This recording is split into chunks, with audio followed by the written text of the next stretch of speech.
Are you ready for the 900th occasion? Yes! Welcome to Just a Minute.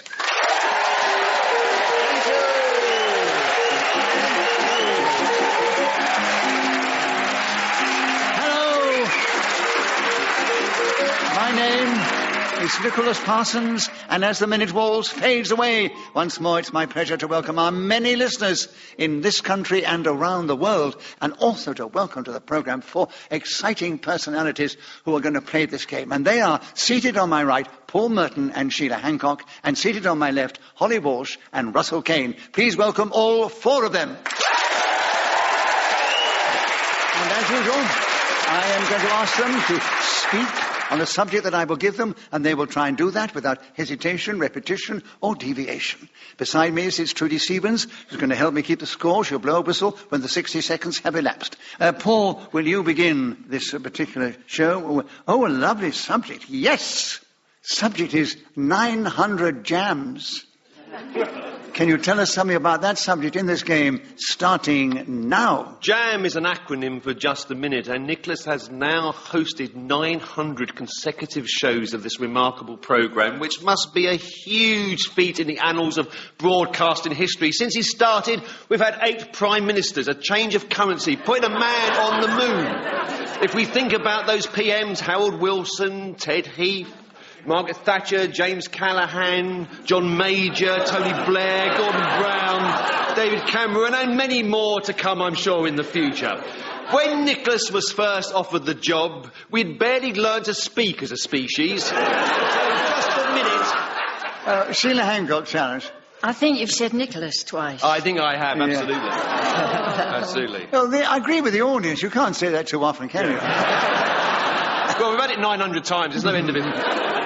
Sheila, yes, a correct challenge of repetition. There are 23 seconds still available. You get a point, of course, for a correct challenge. And you take over the subject of 900 jams starting now. Well, there probably are 900 jams. There's blackcurrant, blackberry and apple, strawberry, raspberry jams, and also there are many traffic jams all over the country. I'm pretty sure you will find traffic... Paul, you challenge first. Repetition of traffic. Yes, there was too much traffic there. So, Paul, you got back in with the subject, and there are 6 seconds available, starting now. When we think back to that very first episode of this remarkable institution, one can...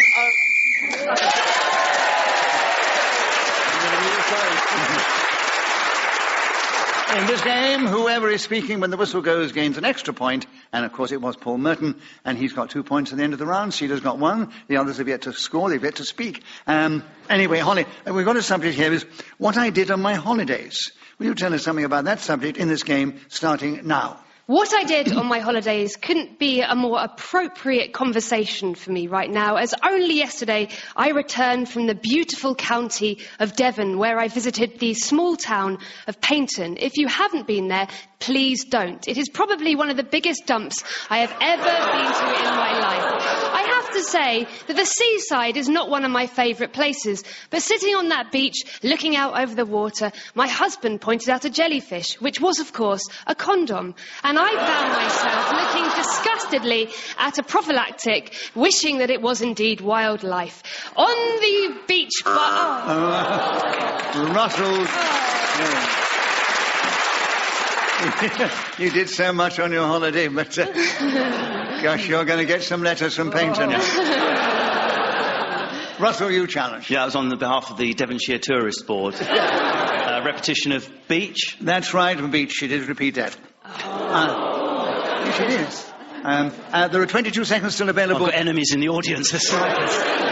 Russell, 22 seconds available. You've got a point, of course, for a correct challenge. What I did on my holidays, starting now. What I did on my holidays is what most Brits do on their holidays, which is... Holly, challenge. Can you say holidays twice? Yeah, but it's on the card, darling. Oh, that's going to sting. I know you're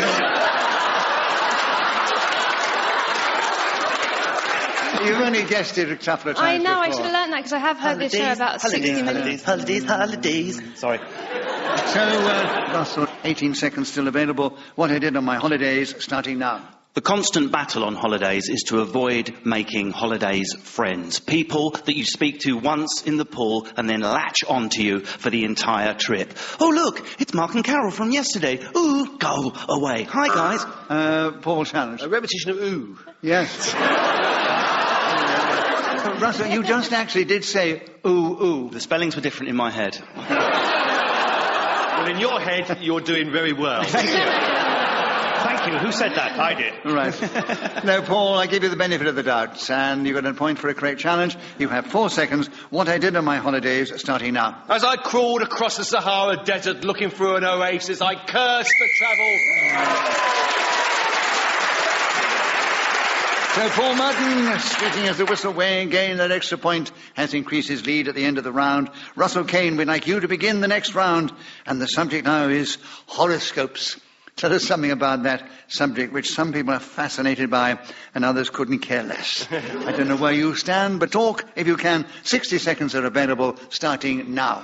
I, unfortunately, couldn't care less about horoscopes. I find it impossible to believe that we can be divided up into 12 separate sections, all of us having the same traits. That was until I read the characteristics of Leo, which is someone who shows off, needs attention, and when hurt, skulks in private. It was quite worrying to read about that, because I am that Leonine star sign. Oh, no. Sheila okay. challenge. Come into my trap. Of eyes, however. Yeah, well, we'll let the eyes go, Sheila, Yeah. but 39 seconds are still available. Incorrect challenge, another point to you, Russell. Horoscopes starting now. My ex-girlfriend was a Gemini, which I believe is twins, 2 women in one head, which was about right, because very often I never knew which person was going to greet me at the door when I walked in. Holly challenge. I just don't believe you ever had a girlfriend. No.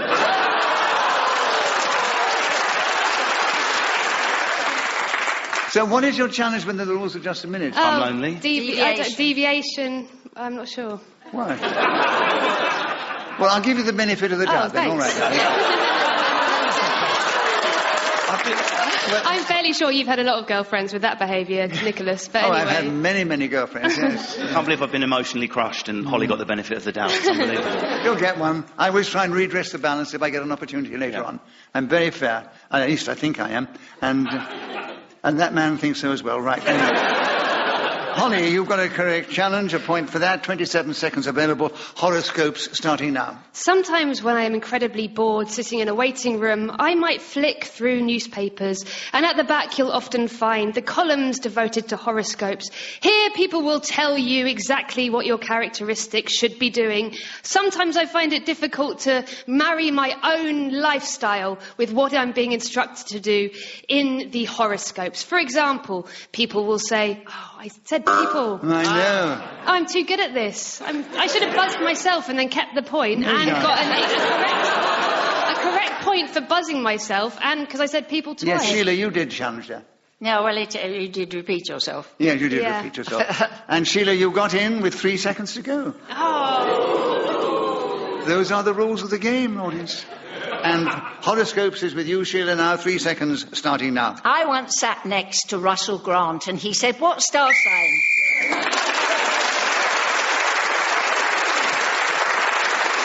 So at the end of that round, Sheila Hancock was speaking as the whistle went, gained an extra point. She's equal with Russell Kane in second place, 1 point behind our leader, who's Paul Merton, and then Holly brings up the rear. And Sheila, we'd like you to begin the next round, and the subject is how to disguise boredom. Oh, gosh.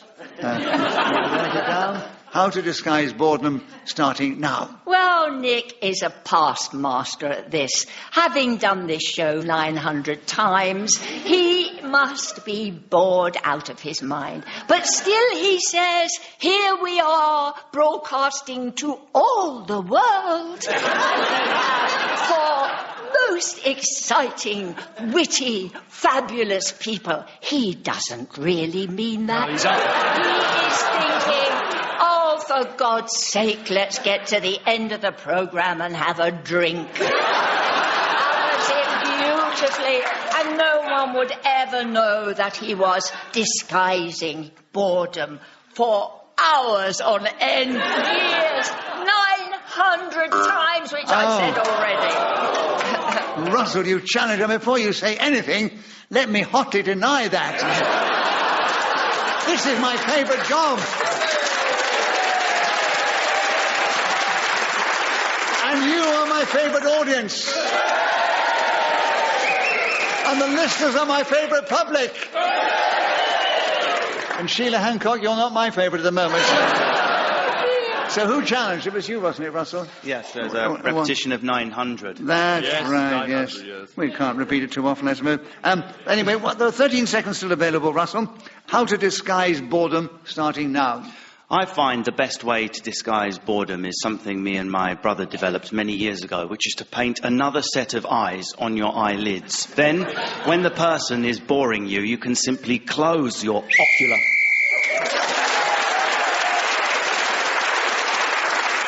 Well, Russell Kane was then speaking of the whistle when, gained that extra point. He's now equal with Holly Walsh in second place. And they are 1 point behind our leaders, Paul Merton and Sheila Hancock. Oh, Paul, we're back with you. Oh, interesting subject. On my bucket list. It's not a very funny subject, but it made some people laugh. But would you talk on it if you can, Paul, starting now? On my bucket list, I believe it refers to things you need to do before you kick the bucket. And so I've decided I would like to float around the earth inside some kind of hermetically sealed capsule with my own supply of air, looking down at the floating blue globe that we call home, picking out the various landscapes, the shape of continents, seeing how they once were part of some huge land mass that was split down through the years. Although I am afraid of heights, I believe being at such a great height would render my... Oh, Sheila challenge. Yes, heights and height. Fancy that happening.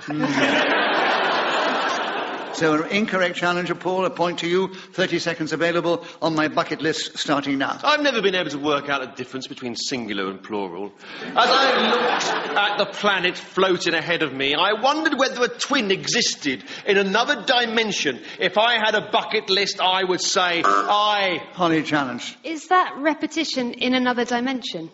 Yeah, absolutely. Well, I mean, it's just that you... In another dimension, in you get another the dimension, point. you've actually said that... Totally. Anything's possible.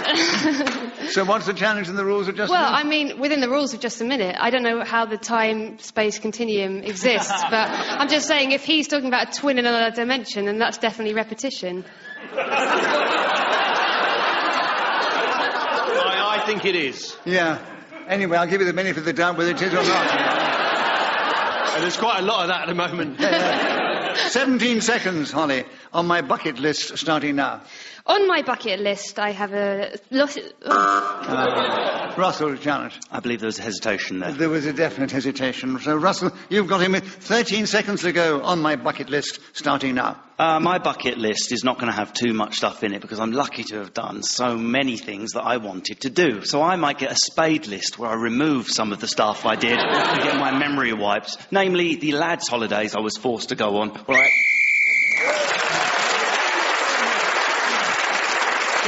Russell Kane was speaking as a whistle and gained that extra point. And now it's an interesting situation. Russell Kane, Sheila Hancock and Paul Merton are all equal in the lead, just ahead of Holly Walsh. Holly, it's your turn to begin. And the subject I have in front of me is, if I had a superpower. If I had a superpower, 60 seconds starting now. I actually do have a superpower, which is a scar on my left jaw. When I... Who has a left jaw?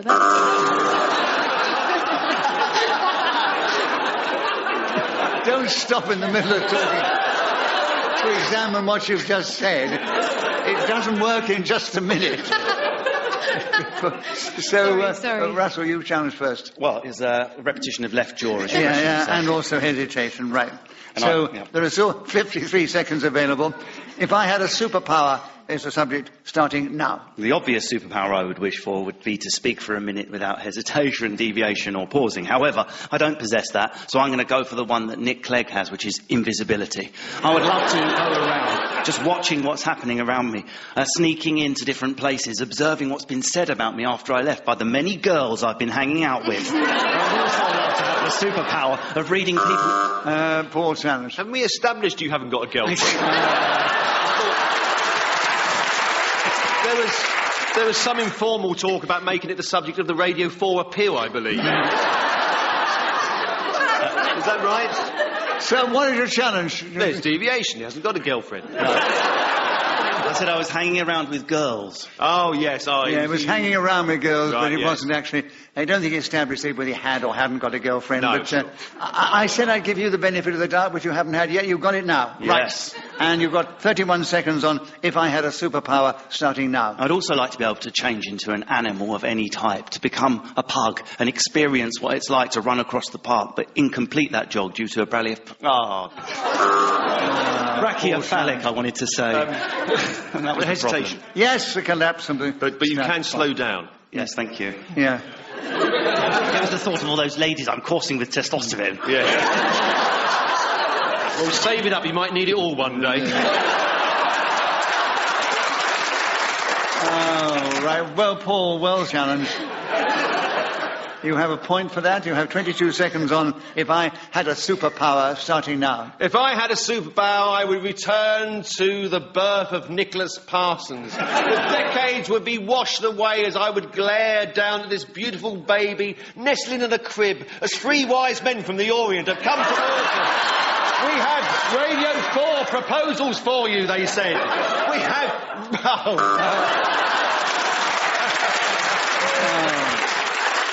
Oh. It was so witty and clever. I think you deserve a bonus point for that anyway. But Sheila, you challenge first. What is your challenge? Hesitation. Yes. And you know, once again, you've got in with 2 seconds to go. That's the game.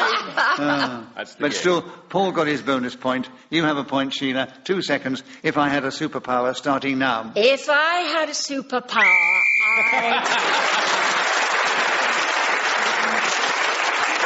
It's still neck and neck. Sheila Hancock, Russell Kane and Paul Merton are still equal in the lead. And Sheila, it's your turn to begin. Ooh, chicklet.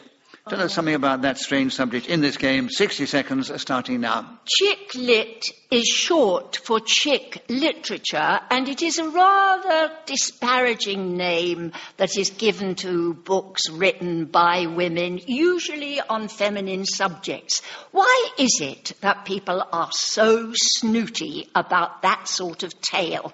Whereas if a man writes a book about wars and government, it's considered a classic. A very good chick-lit is Helen Fielding's whatever it was. Russell, you challenge first. I think there was a hesitation there. Yeah, we call that a hesitation. Run out of steam completely. Russell, you've gone in with 29 seconds to go, and the subject is chicklet starting now. It is odd that chick-lit as a label has evolved, and it doesn't have very nice connotations. I think there should be some more lad-lit, just to balance it out. We could have Pride and Prejudice written out so that it benefited that particular... Sheila, challenge. Was that hesitation? No. Oh, I couldn't hear properly. I It just know. seemed he was going like Sorry. He's the other side of the stage from you, Right. but Yeah, he did I'm keep getting a bit going, deaf. my darling. Just about. I was building up to it. It was like a psychic buzz there. I felt it from where I was sitting. What about the audience? Do you get the psychic buzz? It's even out of the 805 to Charing Cross. We can hear it. It's going on. Russell, you have 17 seconds still available. Chicklet starting now. I'd like to hear a Jane Austen novel recast in that fashion. Maybe Mr. Darcy walking in and going, "Bosh, there's a Sambuca, Elizabeth. Pour that over my face and light it. Wallop." And then he takes... Paul, you challenged. Well... Where to begin? Well, we have moved off chicklet onto what he would like chicklet to be, which is sort of boylet. So it's deviation from the subject. I was satirising chicklet. Satirising No, chicklet. I think he was satirising it, as he said. boilet. No, boylet. Boylet. He's talking about boylet. Boylet. Yes. Ah, yes. Well, that's different from chicklet, isn't it? It certainly is. It's like being back at the Hay Festival. I know. And Paul, yes, benefit of the doubt now. So we've all had one. And there are only 7 seconds available. Chicklet starting now. Well, it's a rural fairground practice. You get hold of the chick, you pour lighter fuel all over its opposite head, you set fire to the poor devil, it runs around, you go, "Look, there's..." So Paul Merton, speaking as a whistle-weighing, gained that extra point, and he's now taken the lead again, just 2 ahead of Russell Kane and Sheila Hancock. They're equal in second place, and then Holly Walsh. Paul, it's your turn to begin, and the subject we've got now is waiting for a delivery. I suppose you can take that in any way you like. And some of the audience have got my interpretation. You have 60 seconds as usual, starting now. There's a man, his wife goes into hospital and he's waiting outside wondering what's happening. So he phones up at the maternity place and he says, how many babies so far? He says, 3, but there's more to come. He goes down the pub, gets a little bit drunk. Instead of telephoning the previous establishment, by mistake, he's in communication with the local cricket ground. He says, how many so far? He said, all 10 are out and the last 2 were ducks. Yeah. The thing to remember about this is that it shows how difficult a time of year it can be where an expectant father and a new mother are together bonding over the new. Sheila, you challenge. New. New, yeah. 26 seconds for you, Sheila, on waiting for a delivery starting now. No, it's a head of rage. There is nothing worse than waiting for a delivery. Why is it in this country, if something is going to be delivered, they say sometime during the day, or, if you're very lucky, the morning or afternoon. This happened to me with a new oven, and I said I happen to have a matinee on that afternoon. Did you make a matinee? No, but I said to the man, he said, well, you should cancel it. And I said, all right, well, you come and tell 800 people. Sheila Hancock's not appearing because she's got a cooker coming. So Sheila Hancock, speaking as a whistle-weighing, gained that extra point. She's now equal a lead again with Paul Merton, then Russell Kane, then Holly Walsh. And Holly is back with you to begin. Ooh, my 5 a day. Will you tell us something about my 5 a day in this show, starting now? I believe 5 a day was a government directive in which they stated we should all be eating 5 fruit or vegetable per day. I myself eat my 5 a day. I have had carrots, peas, parsnips, cauliflower and broccoli, and that was just for breakfast. Tomorrow I shall be... Russell Janet. Parsnip is a starchy carb and doesn't qualify. Would not be advisable to eat 5 parsnips a day. Well, she can still do it. It's not on the list.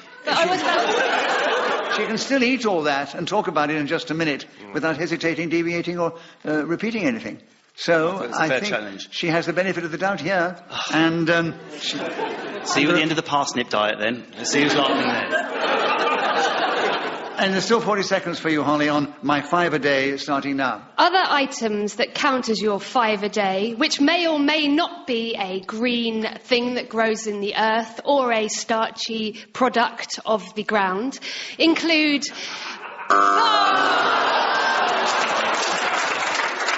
Why did you clap her when she paused? Lovely pause. Yeah, the lovely pause. It was just the thought of carbs. Paul, you challenge first. It was hesitation. It was hesitation. 28 seconds is available, Paul. My 5 a day starting now. Of course, it's very important to consume 5 pieces of fruit or vegetable a day, and not always easy for many of us on a very strict diet when we are perhaps haven't got as much money as we used to during this financial crisis as we're all about at the moment. I actually like the kumquat. There's a magnificent fruit that you don't often see in the shops today, but think of blackberries, apples, bananas, oranges, tangerines, but then who can forget the magnificent nectarine? I once married one in a bizarre ceremony in Mexico.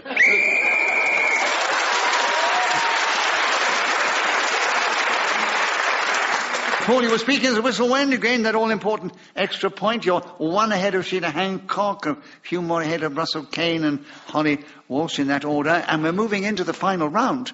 Oh, you lovely audience, right. It's Russell's turn to begin. Oh, how I recharge my batteries. Well, I think we've had some demonstrations, but will you talk about the subject, Russell? 60 seconds starting now. How I recharge my batteries apart from a diet which consists purely of parsnips rich in energy. I sometimes head to a spa to go for a massage treatment, and recently I had something called a paraffin wrap. I don't know if anyone has experienced this waxy treatment, but it's absolutely amazing. They dip you in this stuff from toe to head, and as it cools down, a chrysalis forms around your whole body, and you're left sweating in this room on your own with a fan pining on your face. Anyway... What was that word? Holly, challenge. You said fan, and then you had a new word Yes. on your face. What was that word in between? It's a French term. Fining. So what's your challenge, Holly? I don't think that was a word. Which one? Fining.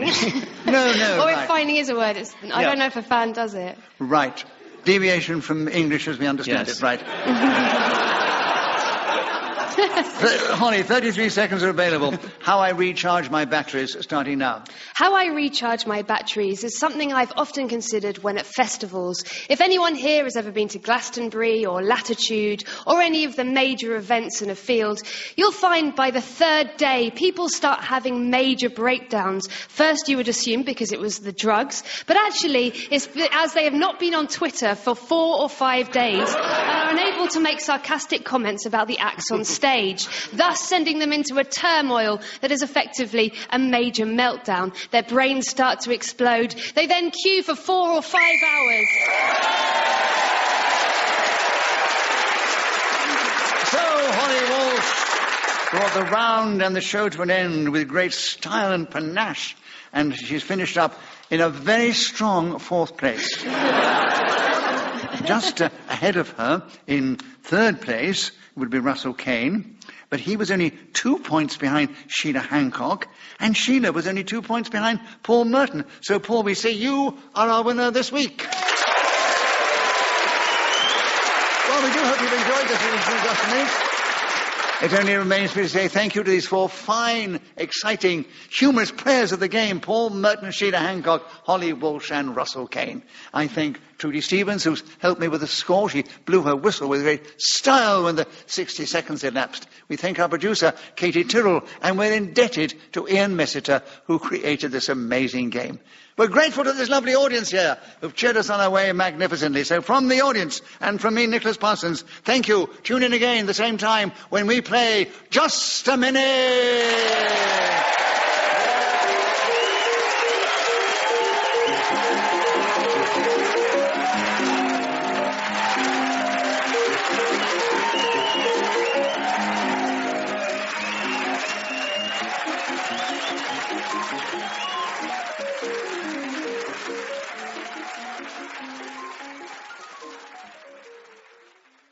Welcome to Just a Minute.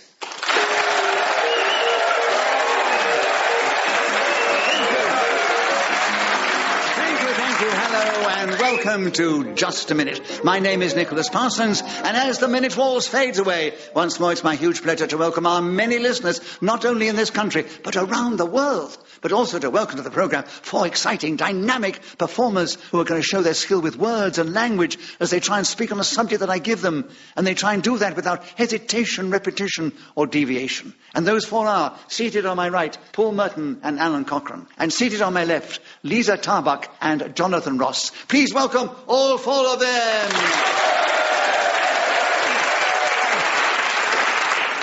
Beside me sits Trudy Stevens, who's going to help me with the score and blow the whistle when the 60 seconds have elapsed. And Paul, let's begin with you. Oh, what a lovely subject. The night I dreamt I painted the Sistine Chapel. Got a nice little reaction from the audience. But will you tell us something about that subject in this game, starting now? The night I dreamt I painted the Sistine Chapel, I turned to Michelangelo, I said, Mickey, too many angels. What's it all doing with the clouds? You want sponsorship? Why am I suddenly talking like this? And I said, Joe, there was a man said to me as I wandered out of the pub with him, arm in hand, and we said to each other, look at that magnificent ceiling. If we installed a mirror in the floor reflecting up at the glory, people down the centuries will come along and observe your great artwork. The fantastic painter looked at me surely in the eye, and although he was flown to the gills with cider, he said... Lisa, you challenge. Flown to the gills. Flown to the gills in cider. It's an old Cornish saying. Which is unusual because they don't make cider there. It's when they visit in Somerset. But I think the illusion you created with that phrase was sufficient for us to give you the benefit of the doubt. Oh, yes, it's poetic. Yes. It was poetic, right. So will you continue with 24 seconds? I'll remember that. Yeah. Well, you've got to find a way to keep going anyhow in this show, haven't you? In this The night life. I dreamt, I painted the Sistine Chapel, starting now. Unfortunately, before I'd gone to sleep, I'd eaten an awful lot of cheese, and I think that's what brought about the nightmare. There I was panicking that health and safety were coming along to test my pigments. They said there may be too much lead in this colouring. I said, how dare you? I've worked with some of the greats. Look at me. I'm fantastic. I've been on the cover of the TV Times, I'll have you know. And within a second, I realised the gods in heaven were looking down on me. So poor Merton's magnificent flights of fantasy took him further forward until the whistle went, gained an extra point for doing so, and Liza, it is your turn to begin. I don't know whether this applies to you, but the subject we've got here is why I am never on time. Will you talk on it starting now? I'll tell you why I'm never on time. It's a gene I've inherited from my mother. My father will tell you all about it. He waits in the hall and gives her an extra 15 minutes to get in the car and plays Merry Hell with Pauline at least 15 times. Oh. What are the chances of picking the same number? Yes, you could have said 30 minutes, right? I know. Right. So, Jonathan Ross, you challenge first. Your Repetition challenge? of 15. 15, right. Jonathan, a correct challenge. You get a point for that, of course. You take over the subject. There are 44 seconds available. Why I am never on time, starting now. Why I am never on time is not entirely my fault. You must look to my wife for this situation, although I hate to be this gender specific and I don't really want to generalise, but it does seem to be that women do have more of a problem getting themselves up and getting out of the house than men. I could have learned how to play the piano. Liza? I felt I kind of had to do that. Even though,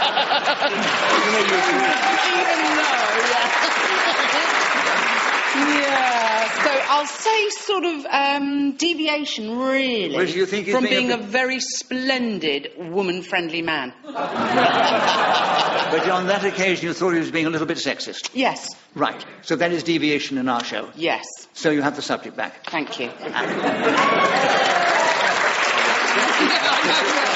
Sexist is now a And new one. 27 seconds available, Liza. Why I'm never on time, starting now. I'm never on time simply because I don't wear a watch. And when I'm due somewhere, I can always find a little bit of something extra to do, like put a wash on. Or, in fact, now that I've got an electronic cat... Jonathan challenged. Jonathan, what was your challenge? I don't think anyone has an electronic cat, do they? I think that's deviation. Yeah. I can't even imagine what an electronic cat looks Well, like. I've tried. You wind your electronic cat up? I don't need to, I plug it in. Well answered. Jonathan, a correct challenge. 14 seconds are still available. Why I am never on time, starting now. Why am I never on time is a mystery to me. I wish I could blame another whole gender. It's not really a mystery. He was blaming his wife 2 minutes ago.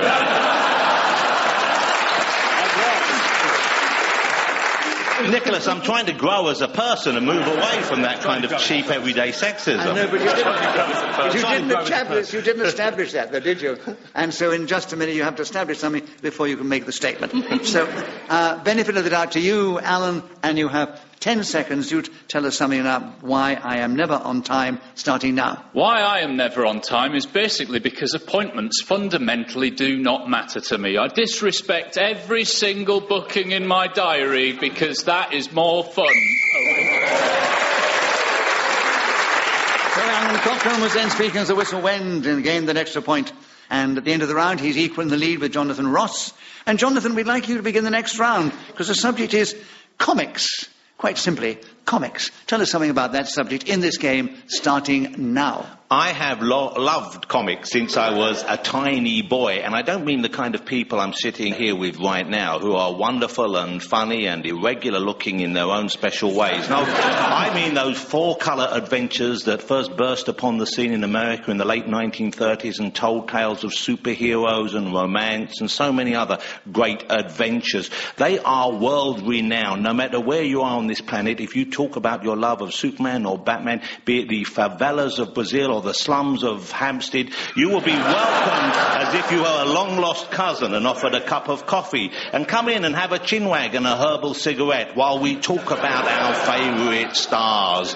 There are so many comics available out there, I'm getting a little bit lost in my love of comics.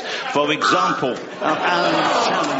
I'm partly saving him from himself, but also I think we've had repetition of love of comics, and his it's comics. a pity, because you went for 50 seconds. But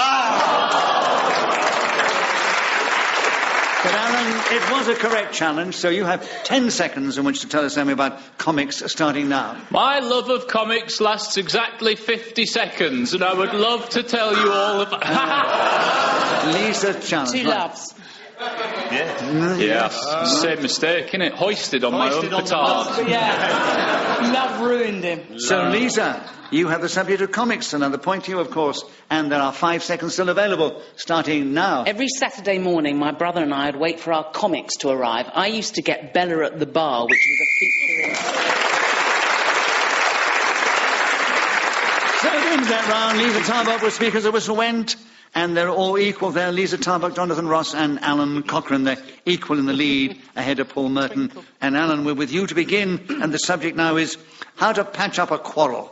60 seconds starting now. The best way to patch up a quarrel is exactly the same way as you would patch up anything. Simply take a needle and thread and a layer of fabric and stitch it across the mouth of the person with which you are quarrelling. You will soon find that your arguments hold far more sway than they did mere moments before. The other way of patching up a quarrel is simply agreeing with your opponent in said quarrel and hoping that they are too stupid to realise that you are playing a cunning game of agreeing with them in order to... Jonathan challenge. Repetition of agreeing with. Yeah. I thought I'd gone agreeing, but I hadn't. So, Jonathan, another point to you for a correct challenge. There are 32 seconds available. How to patch up a quarrel, starting now.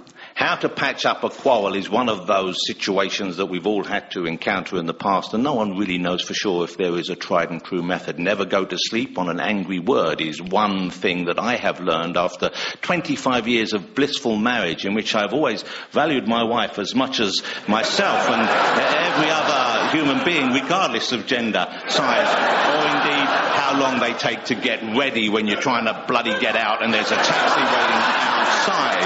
A quarrel can occur in so many different ways, and so...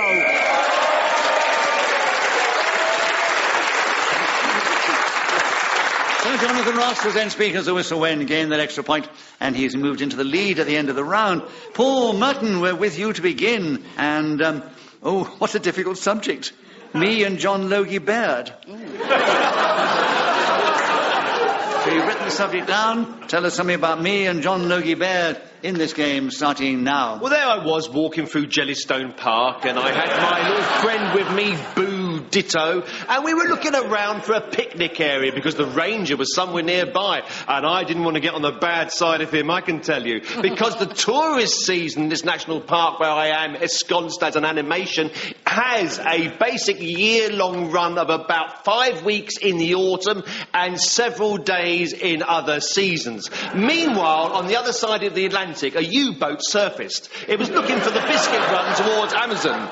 Me and John Logie Baird walked across the hills at Hastings while he discussed his latest invention. He dreamed of a television set, a screen that would bring scenes from all various parts of the world. He didn't know then, the canny Scotsman, that one day these screens would be reduced. Screens and screen. Quite deliberately, I'm afraid. Yes, it was. You said screen the first time. I said screen the first time and screen the second time. Screen's the second time. Yeah. He's played the game before. I have no idea. I don't know why people didn't buzz me. Yogi Baird. Yeah. Yogi Bear. So, anyway, it was singular and plural there, so an incorrect challenge. You still have 10 seconds, Paul, on me and John Logie Baird, starting now. I attended the first London showing of his brilliant device. The crowds gathered inside Selfridges here in London, and they looked at each other in amazement as the black and white So Paul Merton was then speaking as the whistle went, gained that extra point.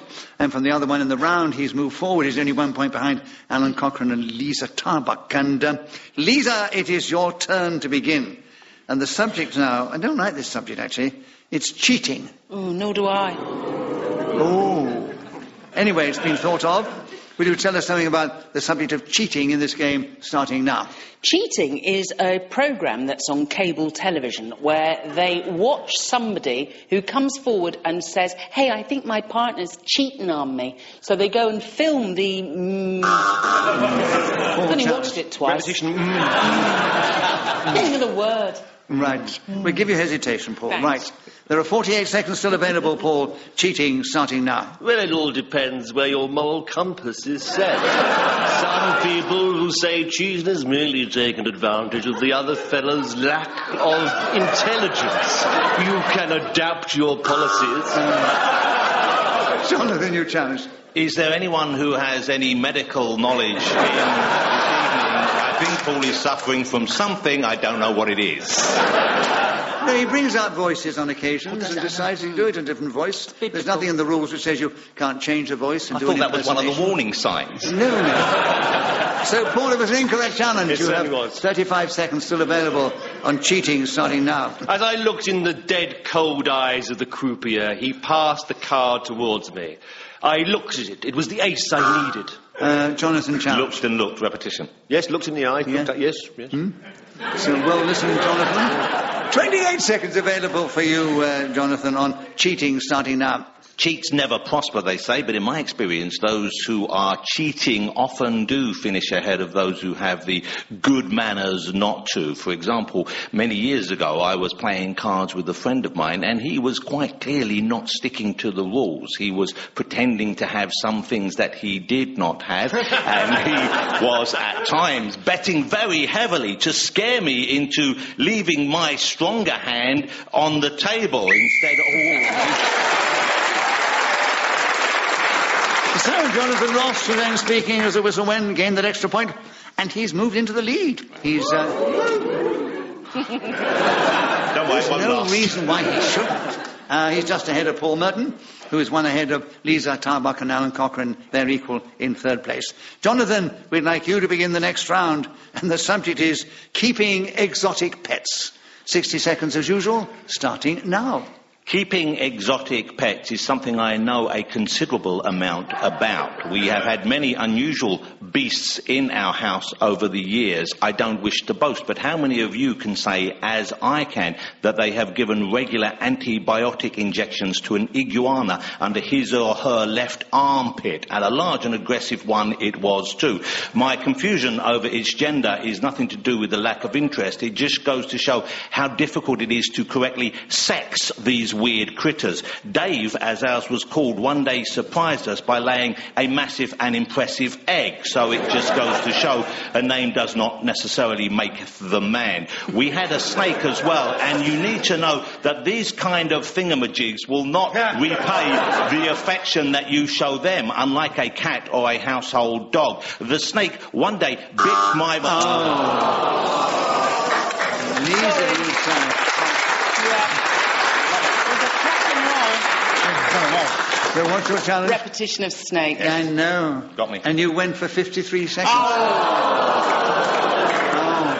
Lisa did have a correct challenge, and there are 7 seconds for you, Lisa, on keeping exotic pets starting now. I had a boa constrictor once. His name was Monty, and I used to use it in my striptease act. It didn't last. Alun Cochrane challenge. It's hot in here, isn't it? Burning up here, Nicholas. Burning up. So what's your challenge within the rules? I just thought on the grounds of the heat and the decency and that. Whew. I mean, it's no real But challenge, she's not stripping now. She said she did a striptease. God bless you. Would that be a legitimate challenge if I said she's not stripping now? No, but I've no real challenge. Lisa gets a point for an incorrect challenge, and she has 1 second to go on the subject of keeping exotic pets starting now. The lizard that I used to hold.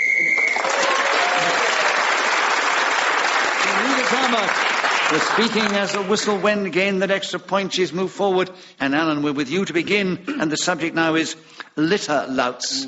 Tell us something about those thoughtless people in this game, starting now. You say thoughtless, but one of the coolest street gangs I was ever a member of was called the Litter Louts. We used to walk around Murfield, West Yorkshire, WF14, and we would just throw our rubbish behind us and think, isn't this fun? Look, I just popped a strawberry Ribena carton on the floor by the Old Bank chip shop. We were the Litter Louts and we rocked. But seriously, folks, littering is not a laughing matter. I'm here to tell... Paul challenge. Hasn't been so far.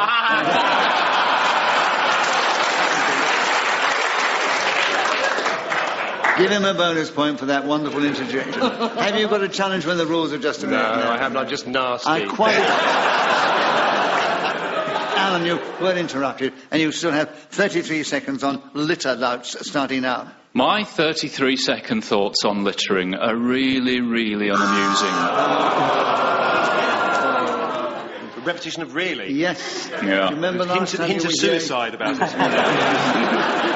And there are 29 seconds available, Paul, on litter louts starting now. I've got these exotic pets and they're terrible litter louts. These 4 king penguins I've got. They walk around all the time dropping crisp packets, toffee, sweet, rippers, all kinds of things come emanating from their beaks. These terrible creatures have come here from the North Pole. Originally they were lost because they were the South variety, but they said to me, well, you know, we travel around, we're used to it, but we don't care where we drop litter. There is a bus ticket that's been put there by an Alsatian dog in 1968 and nobody cares. Well, if Paul proves one thing in this game, if you can go into the realms of fantasy, you can often keep going with style and panache and hoodwink all the others. And you've now moved forward, Paul. You're 1 ahead of Liza Tarbuck, and you're 1 behind Jonathan Ross, who's in the lead. You're just ahead of Alun Cochrane. And Paul, it's your turn to begin. Oh, strange subject. Who I would prefer to be. Tell us something about that subject in this game, Paul, if you can, starting now. I suppose for the purposes of this game, who I would prefer to be would be Sherlock Holmes, a fictional character, but nevertheless one full of adventure. Turning to my sidekick Watson and heading into the London fog, investigating somebody stealing a copper-coloured sword from the British Museum. Or maybe the Queen herself invites me to the Royal Palace, although they're not in the other kind. And I said to him, I am the greatest detective that has ever lived. My friend here, the good man I mentioned earlier, will take down these notes of everything I say and will publish them one day in books to be this intellectual mind that was the scourge of all the London underworld. Professor Moriarty. Leisure challenge. Repetition of London. Oh, yes. Yes. Remember the Well, listen, Liza. Another point to you for that.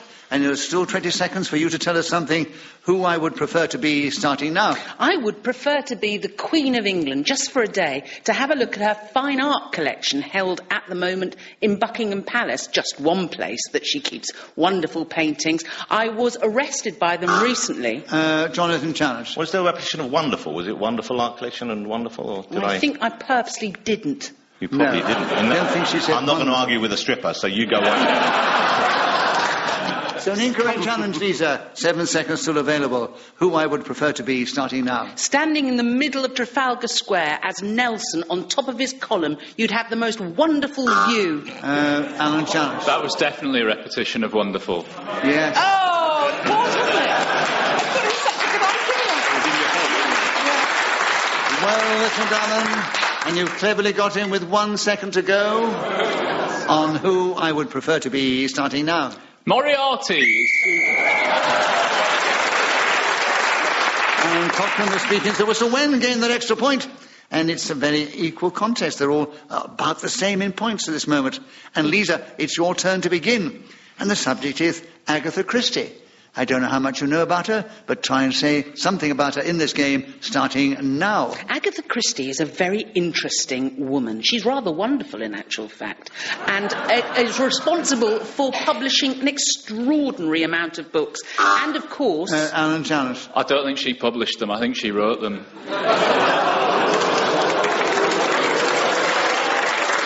I think that's what we call a clever challenge. To be fair, for a game of words, he's spot on, isn't he? Absolutely. Come on. Alun, correct challenge. And you have 50 seconds. Tell us something about Agatha Christie, starting now. As a celebrated novelist, Agatha Christie was wonderful. I remember my gran introducing me to the works by her about Hercule Poirot, the little... I think I stumbled into a clever trap there. I was too quick off the mark, Nicholas. I apologise. It was her and then Hercule, but when I heard the her, I'd buzzed before I could take it back. Ah, yes. That's what happens in just a minute. Well, Alun, an incorrect challenge. 40 seconds are still available. Agatha Christie starting now. As well as the many books about the small Belgian detective I read, she also brought up Linford Christie, who is an excellent athlete. And I really think when you can straddle both camps, you've got... Paul, challenge. Are we deviating from Agatha by talking about Linford? That's right. No relationship at all. No. Well, she brought him up. Oh, yeah, but it's not true, though, so it's deviation. Oh, OK. Are we changing the show to just a truthful minute? Just an honest minute. The realms of fantasy and no more. Right. You go into the realms of fantasy if you can get away with it. And you don't deviate. But, Paul, that was... oh, gosh, at this particular moment, they're all completely equal in the score. And, Paul, you have the subject now. There are 27 seconds available. Agatha Christie, starting now. She is regarded as the doyenne of crime fiction in the golden period. Her and other authors, of course. Agatha Christie's great creation, Miss Marple, was filmed several times, as indeed was Hercule Poirot. She disappeared in her own mystery round about 1925 when she was on holiday in Harrogate and suddenly disappeared from the sea. Oh, Liza challenge, yes. She didn't. She did. She disappeared to Harrogate. Oh, did she? But she had, she'd left her car in Guildford. Guildford? And let everybody assume that So her what is husband... your challenge, darling? She didn't disappear off holiday in Harrogate. She did disappear. She went to Harrogate and nobody knew where the hell she was. Yeah, but she didn't disappear on holiday in Harrogate. If anyone knows where she is, if you could come back and you could settle this rather unseemly dispute, it would be much appreciated. So what is your challenge, darling? The challenge is it's a deviation because she wasn't on holiday in Harrogate. I think she's right. All right, give her the benefit of the doubt. Thank you, Paul. Very generous and magnanimous, Paul. Agatha Christie is with you, Lisa. 7 seconds starting now. In later years, she married an archaeologist who was, in fact, in his own right, a Sir, and she became Lady Mal Owen. So at the end of that round, Lisa Tarbuck, speaking as the whistle went, she's now 2 points ahead of the other three, and we're moving into the final round. Jonathan, we're back with you to begin. The subject is my signature dish. Will you tell us... I don't know whether you're a cook or not, but tell us something about my signature dish. 60 seconds as usual, starting now. My signature dish is not, as you would be forgiven for thinking, a recipe to prepare a delicious meal when friends pop round or to serve up when I get asked to contribute to a celebrity cookbook to support perhaps middle-aged men who have gout or whatever charity is currently doing the rounds on Twitter. No, it is indeed a large ceramic plate upon which I capture the autographs of all the famous and wildly talented people I met as I travelled through the decades in show business. It is, of course, harder to lug around than the traditional book, but at the same time gives me so much more pleasure, even though I am running out of space. Who would have thought Gary Lineker, for example, would favour such an enormous and flamboyant G? He's taking up about a third of the lower part of this serving device upon which people scribble at my behest. And reality stars seem to be compensating for their lack of actual talent with the size and gaudiness of their John Hancock. For your challenge. We had a repetition of the size of. I know. But it was very good. And you went for 57 seconds. Oh, we're doing this a lot, Jonathan. But that was a correct challenge, Paul. So we've got a point for a correct challenge. And you have 3 seconds to go on my signature dish starting now. Roast potato, chickens and vegetables. That's what I love. Paul Merton speaking to this one, gained an extra point. So let me now give you the final score, very, very fair and even, because they've all contributed so much and such fun we've had. And in second place was Jonathan Ross and Alun Cochrane, equal, with only 2 points behind our equal leaders, Liza Tarbuck and Paul Merton. They are our joint winners this week. We do hope that you have enjoyed this particular edition of Just a Minute. It only remains to say thank you to these 4 fine players of the game, Paul Merton, Alun Cochrane, Jonathan Ross and Liza Tarbuck. I thank Trudy Stevens, who's helped me with the score. She's blown the whistle with such style when the 60 seconds elapsed. We thank our producer, Katie Tyrrell. We're indebted to Ian Messiter, who created this amazing game. And we're grateful to this lovely audience here. So from them and from me, Nicholas Parsons, thank you. And I say to our listeners, tune in again the same time when we play Just a Minute!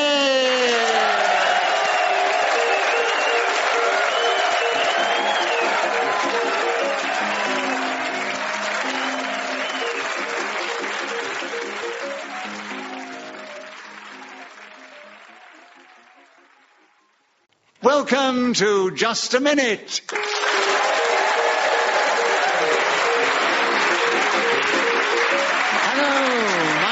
Nicholas Parsons, and as the minute waltz fades away, once more it's my huge pleasure to welcome our many listeners in this country and around the world, but also to welcome to the programme 4 exciting and talented people from show business who are going to show their skill with words and language as they try and speak on the subject that I give them, and they try and do that without hesitation, repetition or deviation. And they are, seated on my right, Giles Brandreth and Stephen Mangan, and seated on my left, Kerry Godalming and Tony Hawkes. Please welcome all 4 of them.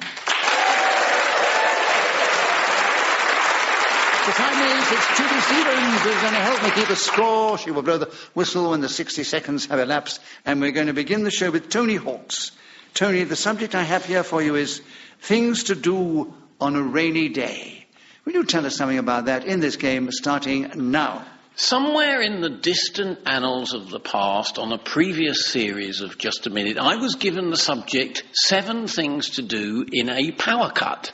Perhaps I could bring those forward now, having been given this subject, but of course I might get buzzed by... Kerry challenge. Didn't he say subject? He did, darling. Well done. So Kerry, who's only played the game once before, spotted it right away. He did repeat the word subject, Kerry. So you've got in with 43 seconds to go. You get a point for a correct challenge. Things to do on a rainy day, 43 seconds available starting now. Things to do on a rainy day depends on whether you like rain. If you do like to go outside when it's raining, then you have to wear the appropriate clothing, which is a Macintosh and Wellington boots. But if you prefer to stay in, then often what people opt to do on a rainy day is colouring in. That's what we used to do at school when we couldn't go out into the playground when it was raining. Now, the skills of filling in spaces with different colour utensils is a very specialist activity, and it's very important to make sure that you don't use one...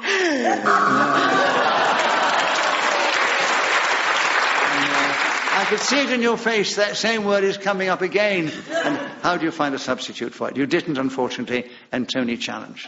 So yes, hesitation. Yes, it was indeed. I think. You think? It was definite. Yeah, oh, okay. There are 10 seconds to go on, Tony, on things to do on a rainy day starting now. It's very difficult to think of other things to do on a rainy day, given that Kerry has virtually covered the whole subject with colouring in. Stephen challenge. When you picked up on subject in the first round. Oh, very good. Yes, very good. Yes. He said subject before. Yeah. And Stephen, you got in with half a second to go. But it was a correct challenge. So, Stephen, a point for a correct challenge. And you have a half a second on things to do on a rainy day starting now. The Worms and I like to...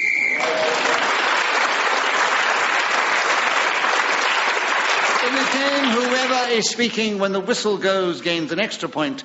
It was Stephen Mangan. So he's in the lead, way ahead of all the others. In fact, 1 point ahead of all the others. Kerry Godalming, we'd like you to begin the next round. So, Kerry, the subject I have here is my best friend. My best friend, 60 seconds as usual, starting now.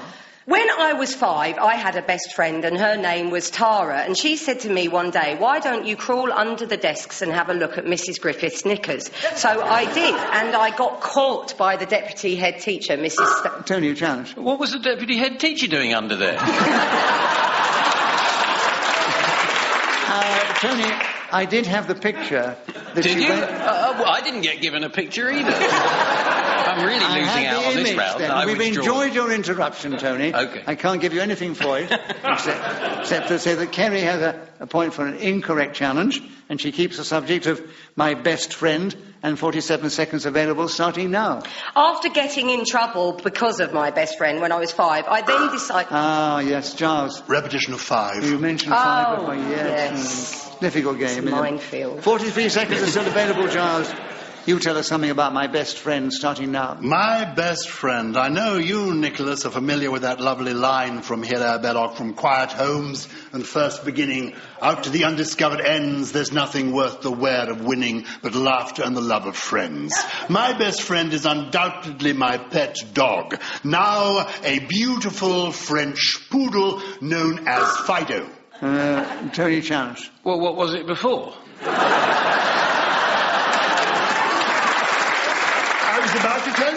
I was about to tell you there's no deviation. Dogs, as you'll discover, don't live as long as we do. No, you said it was now. You were talking about the poodle. He said now. He said now, a French poodle. When he acquired it before, it might have been another owner, it could have been a puppy, it could have had a different name. Unfortunately, Tony, we enjoyed your interruption, so I'll be very, very generous and give you a bonus point. But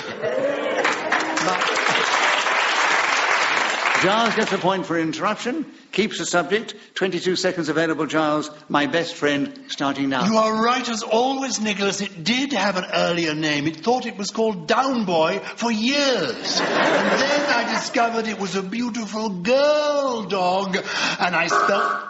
Stephen Challenge. We have dog before? Oh, 2 dogs? Oh, yes. Yes, indeed. So but well, I didn't feel able to say what a girl dog was on radio, you see. You know. And, Stephen, you have the subject. You have 10 seconds. My best friend, starting now. My best friend is a Greek poodle, and I call her Nana Mouskouri after the famous singer of the 70s who wore glasses and had long, straight, dark hair and chanteuse so beautifully. Speaking as the whistle went again that extra point. He's now in the lead, 2 ahead of the others. They're all equal on 2 points. Stephen, we'd actually like you to begin the next round. It's an unexpected item in the bagging area.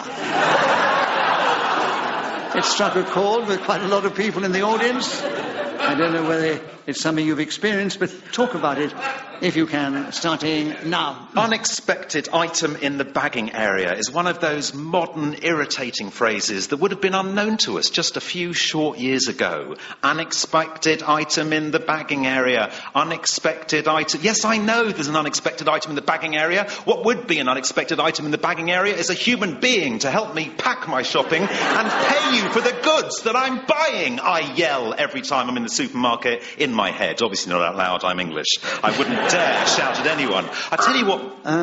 Tony Chan. Repetition of shout. Oh.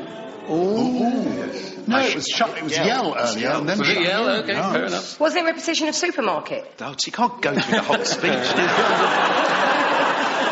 Incorrect challenge, Stephen. You have 31 seconds still. An unexpected item in the bagging area, starting now. I tell you what would be an unexpected item in the bagging area. A yacht. Or Brian Perkins. A blankety-blank checkbook and pen. An episode of The Archers. Yes, I did challenge. Blankety-blank. Blankety-blank? Blankety-blank. But that's 2 different words. No, oh, so it is. I appreciate your help, but just stop it now. I think it's all getting to me. Anyway, you keep out of the buzzing anyway. Well. We'll do the buzzing, mister. Right. So, Stephen, you've still got the subject. And 21 seconds, an unexpected item in the bagging area, starting now. Unexpected items in the bagging area that I have known include a bottle of shampoo that I bought for my bald uncle Terry. Giles, I had bought earlier. Yes, you bought before. Ooh. So Giles got... You talked about the items you'd bought. Giles, 14 seconds. An unexpected item in the bagging area starting now. I do loathe all this modern technology. I do not wish to learn another wretched password, and I loathe going to the supermarket. Stephen challenged. Repetition of rrr. He went wretched.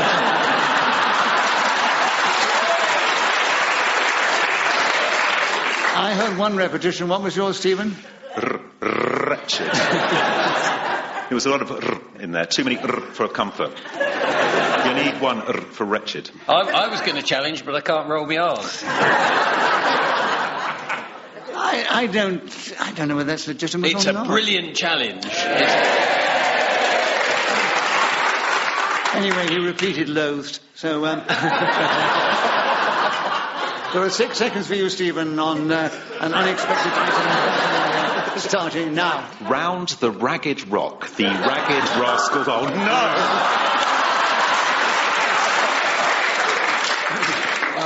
Giles, your challenge, yes? A repetition. I know. Would you repeat it just to make sure you know? He was trying to say rugged and said ragged. Yes. Twice, instead of saying it once. Yes, and... Oh, yes. It's a bit like blankety blank. How many seconds do we have, Nicholas? Just 3 seconds are available, Giles, on an unexpected item in the bagging area, starting now. She was an obese lady of riper years, and she was caught there. Stephen, challenge. He did it again. Right years. Have I just killed Giles Brandreth's just-a-minute career stone dead? I don't think he was really hesitating with that rolling of R's. And I gave it repetition. No, I gave it to you. I gave you the benefit of the doubt on the last one, and I'm going to give it to Giles on this one. It's great. No, I like it. Giles can't say anything beginning with R anymore. It's like having Jonathan Ross on again. Especially in view of the fact there's only half a second to go. So, Giles, an incorrect challenge. You have half a second on an unexpected item in the bagging area, starting now. Right you go!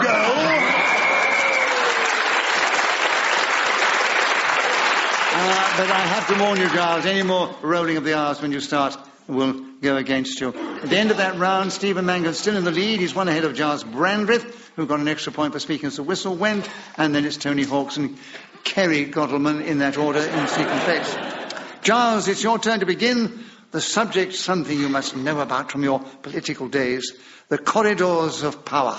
60 seconds starting now. I first walked the corridors of power when Margaret Thatcher was Prime Minister. A remarkable lady, though without a sense of humour, which I always felt must have been bringing up Mark quite difficult. Kerry challenge. Hesitation. Yeah. Yes, I think that was. Interesting. Giles is still scared of her, even though she's dead. A correct challenge, and you have a point for that, of course, and 51 seconds are still available. The corridors of power starting now. I used to be a cleaning lady at Westminster and had to hoover the corridors of power, and it's very important to get into all the corners because all the... Giles challenge. A repetition of all and then hesitation. Yeah, and then a strange noise emitted from my nose, which... You need a new category for that, don't you? Anyway, correct challenge, Giles. The corridors of power, 42 seconds available, starting now. The corridors of power is a phrase that became noted in the 1950s, originated by a writer, C.P. Snow, who later became the Minister for Science in Harold Wilson's government. A wonderful novelist, he created a book in which the corridors of power was a phrase and then entitled another with the same few words. The corridors of power, as I remember them, though, were not as dark and mysterious as people like to think. It was more sort of the end of the Wizard of Oz, where you went in and behind the curtain was just a funny little fat man with a wheel and a dog yapping at his heels. That's the reality of the corridors of power, not as mysterious or as remarkable as you might think. There have been, of course, great people in the corridors of power. So Giles Brandreth was then speaking as the whistle went and gained that extra point, of course, and he's now one ahead of Stephen Mangan and a few ahead of Kerry Goddelman and Tony Hawks in that order. And Tony, we're with you to begin now. The subject is losing your bottle. Tell us something about that subject in this game, starting now. If you're not breastfeeding, which I haven't been now for over a month, then losing your bottle is a very disappointing thing to happen in your life. But a long time ago now, it's clear the case was that the Brazilians lost their bottle in the semi-final against Germany, if we can remember that far back. I was sitting there watching it, thinking to myself, they're at home, they'll be as confident as anyone, as goal after another went into the back of their net. And it was so embarrassing because they were clearly losing their bottles under the pressure of having 200 million people sitting at home watching, expecting the great things of them. And it's very much like that for us when we play this game, and we know that so many people from all around the world are listening to this programme, and if we make this... Giles' challenge. Repetition of programme. Yes. Yeah. But it was very, very emotional. It was. Did you actually watch that game? Nah, not really. Anyway, Giles, a correct challenge, and you have 8 seconds on losing your bottle, starting now. I remember when some years ago I broke both my ankles and was confined to bed for several months and lost my bottle, unfortunately, because it slipped its mooring. So Giles Brandon was again speaking as the whistle when gained that extra point and has increased his lead at the end of that round. And Kerry Godalman, we're with you to begin the next round. And the subject is the best advice I was ever given. You want to write it down, darling? It doesn't really matter. All right, it's up there on your head. It's in my head. Best advice I was ever given. 60 seconds starting now. The best advice I was ever given was when I told a few people that I'd made the decision to go into acting, and they said, you'll need a fallback profession, which I thought was rather insulting because I did believe that I was very good. But I did need a fallback Crony challenge. Repetition of fallback. Yes, indeed, and need as well. It's hard. It's really hard, this game. It's very hard. Do you think? Yes, absolutely. I'm really glad you believe in me. Tony, a correct challenge. 45 seconds are available. The best advice I was ever given, starting now. Never, ever leapfrog a unicorn.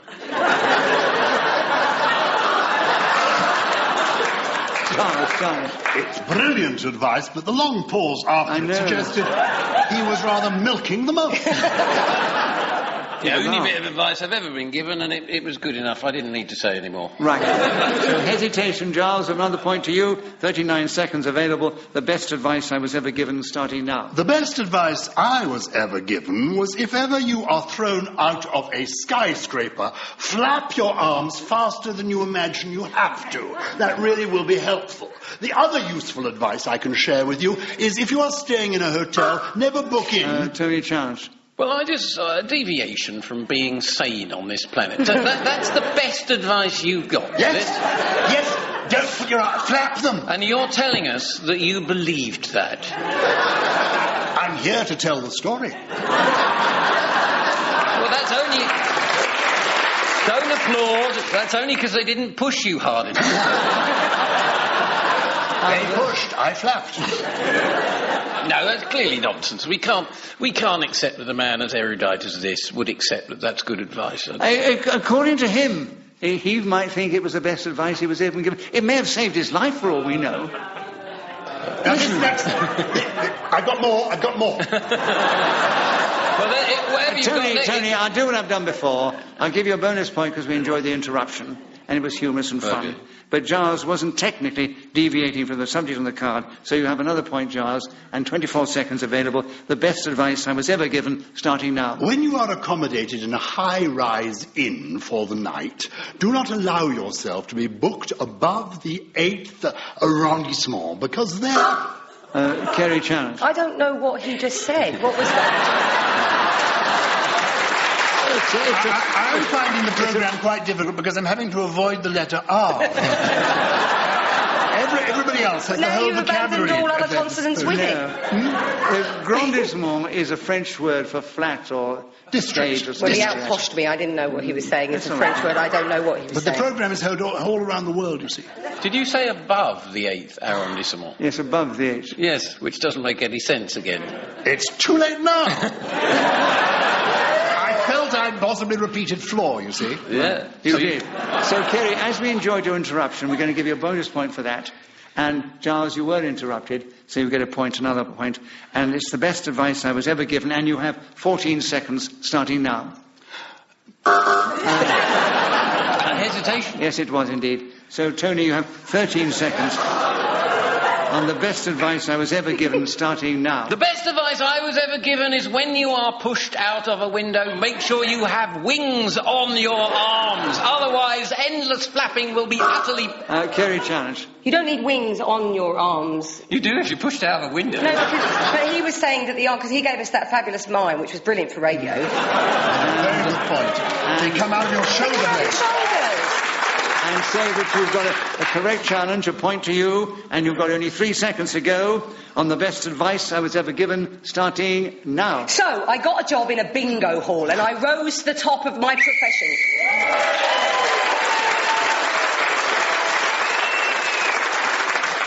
And, Stephen, it's your turn to begin. Oh, the subject, now this is a good one. How many kisses on the cheek? Oh, tell us something about that subject in this game, starting now. It's a modern social minefield. How many kisses to give someone on the cheek when you first meet them? Some people do 1. From the French, we have the habit of giving 2, even 3 or 4. There's a man I know who always gives me 8 kisses whenever I see him. But to be fair, I have been visiting that greengrocer's for many years. My kids don't like me kissing them on the cheek anymore when I put them to bed. Why do you do that, my 6-year-old said. I said, I will kiss you. Oh, Giles' challenge. Repetition of set. Yes. So, Giles, a correct challenge, and you have 32 seconds available. How many kisses on the cheek? How many kisses on the cheek? None. It is fraught with danger. Keep away from anybody physically. That is my recommendation to everybody now that I meet. Physical contact will result in prosecution almost certainly. Tony, challenge, yes. Well, why did you kiss me when you saw me this evening? That was for old times. Well, I think, Giles, we give you the benefit of the doubt and say you have 17 seconds. How many kisses on the cheek, starting now? What is so charming is when you meet Maori people, not only do they give you 2 kisses on each cheek, both, yes, sides, they do that. They rub noses with you, which is a charming experience in its own way. And if you're lucky, one of them ruffles your hair at the same time. So it becomes an extraordinary sensual... Tony, challenge. Well, not lucky in your case. Oh, he's right. He's right.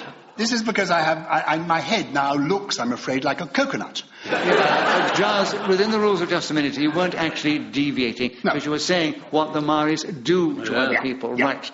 It's so difficult for me, because there's again only half a second to go. But Giles, you had the benefit of the doubt. Half a second. How many kisses on the cheek, starting now? The Inuit people of Greenland... So Giles Brandreth within speakers of whistle when gained that extra point. He's increased his lead ahead of Stephen Mangan and Kerry Godalman and Tony Hawkes in that order. And Tony Hawkes, it's your turn to begin. And the subject now, another phrase, a stab in the back. Tell us something about a stab in the back in this game, starting now. A stab in the back is considered a much more impolite way of killing someone than stabbing them in the front, as you are unable to offer a satisfactory explanation for your behaviour. However, it has become an expression we use in the English language, more or less, to express betrayal. Let me give you an example. Perhaps a chairman might promise you a benefit of the doubt after a challenge, and then it might not be forthcoming. You would then interpret that as a stab in the back and become a bitter little man. That will never happen to me, though, because I'm delighted to say we have Nicholas Parsons overseeing things, and such an occasion would never arise. Such is the adept way. Kerry, you've challenged. Such. Oh, yes, a lot of suches. A lot of suches, yeah. Well, listen, Kerry. It was such rubbish. I was beginning to enjoy it when you brought me into it, actually. A stab in the back is a subject, Kerry, and you have 12 seconds starting now. When I went to school, I was very in my... Darling, Well, don't... you've got to bluff your way bluff through. right through it, You've got to pretend whatever you said at the end there was a word. Yes, That's good what tip. Giles does. Yeah, I was going to say, But, Stephen, you did have a correct challenge. So you have the subject of a stab in the back. You have a point, of course, for a correct challenge. There are 9 seconds available, starting now. A Stab in the Back is my favourite single from my Nordic band, Grim Thursday. They based in Oslo. There are 2 guitar players. So, Stephen Mango, speaking of the whistle wink, getting that extra point. He has moved forward, but he's still in second place. Our leader is Giles Brandreth. Stephen is 4 ahead of Tony Hawks and Kerry Gottelman in that order. If you're interested in the points, you've gone very quiet, so I don't think you are. And, we're moving into the final round. Oh, you're a lovely audience. Right. I'll give you the situation as we do so. Tony Hawks, for once, is in 4th place. He's just behind our first-time player, Kerry Gottelman, and she's 3 or 4 points behind Stephen Mangan, and he is 5 or 6 points behind our leader, who is still Giles Brandreth. But Stephen, it's your turn to begin, and the subject is learning the piano, starting now.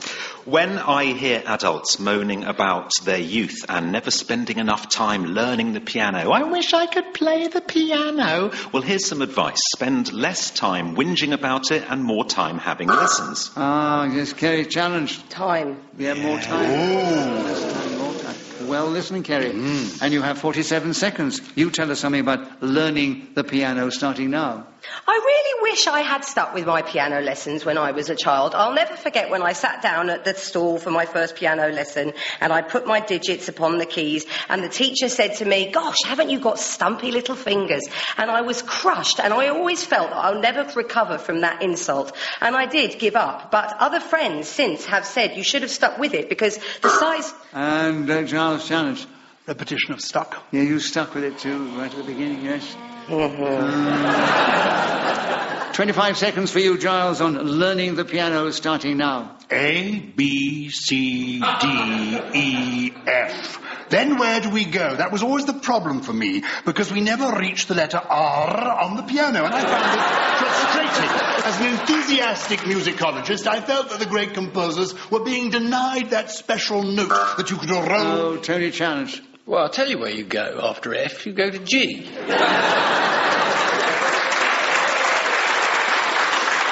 Correct challenge, Giles. You say so. Well, I do, because it's correct. Tony, correct challenge. 7 seconds available still. Learning the piano, starting now. I learnt it, got the grade 6, although I think it's taught in the wrong way. I wanted to improvise and play the favourite hit. So we'll give you the final score. That Tony Hawks and Kerry Gottelman are equal in 3rd place, just behind Stephen Mangan, who is a few points behind Giles Brandreth. And once again we say, Giles, you are our winner this week. So it only remains for me to say thank you to these 4 exciting players of the game. Giles Brandreth, Stephen Mangan, Kerry Gottelman and Tony Hawks. I thank Trudy Stevens, who's helped me with the score and blown the whistle so magnificently. We're grateful to the man who created this amazing game, Ian Messiter.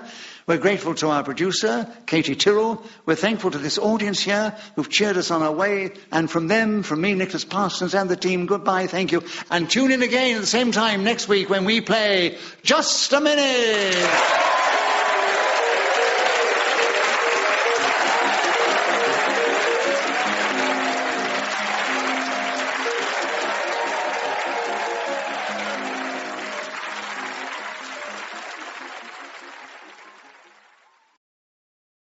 Welcome to Just a Minute.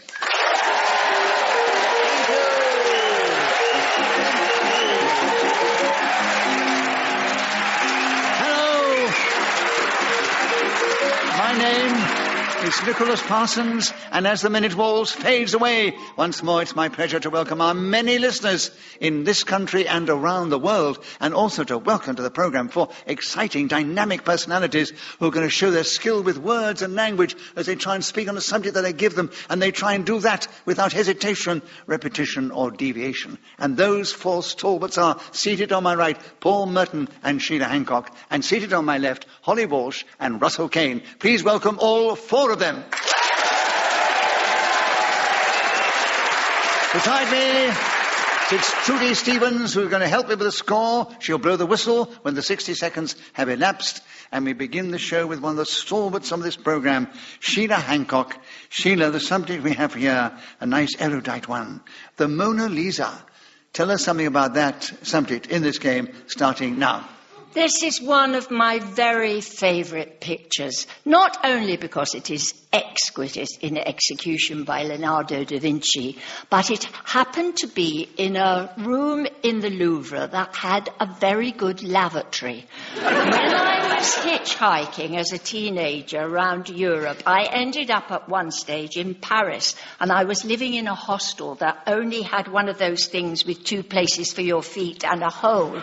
So every day I went and looked at the Mona Lisa because of this particular thing in the gallery.